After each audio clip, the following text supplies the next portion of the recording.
Rehefa mikasika ny baolina lavalava kosa indray ny andro faharoa ny fifaninanan'ny top 14 no tanterahana tamin'izao faran'ny herinandro izao ka anisan'ny lalao nisongadina ny feona teo amin'ny 3FB sy ny TFM Ankasina ny ekipan'ny hôpitaly moa nivoaka nandresy tamin'isa 9 no 7 tamin'izay lalao izay.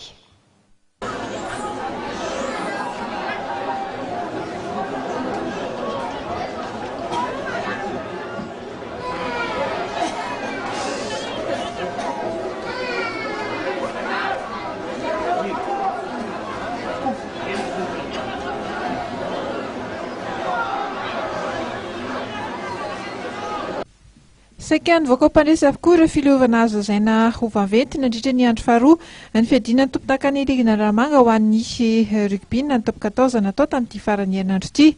Anisan'izany ekipan'ny 3FB izay nandresy ny ekipan'ny TFM Ankasina tamin'isa 7 no 7. Torak'izay ihany koa ny alohan'io dia tamin'isa TDT 7 no 4 no nandavon'ny ekipan'ny TAM Nosbe ny FTM Manjakaray. Ireo lalao roa ireo moa no teny nandrasany maro tamin'ity andro faharoa ity. Ankoatr'izay nefa dia vokatra tsy nampozina ihany koa nandresin'ny ekipan'ny STM ny USICUP tamin'isa 8 nentina nanomboka lalao tamin'ity andro alahady kosa ny feona teo amin'ny IRC sy ny UGS Tanambondrona.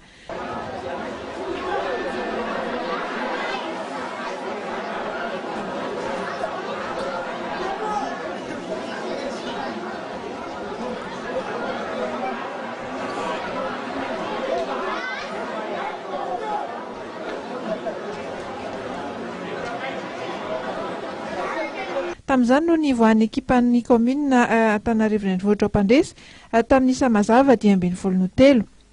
Toy izao kosa ireo vokatra nandritra ny andro ny asabotsy ny USA nandavy ny TFA anaty azo 10 ny JCA dia lavo ny SOE tamin'isa 1.7 ary ny COSFA dia nandavy ny USE tamin'ny Okafoy 1.3.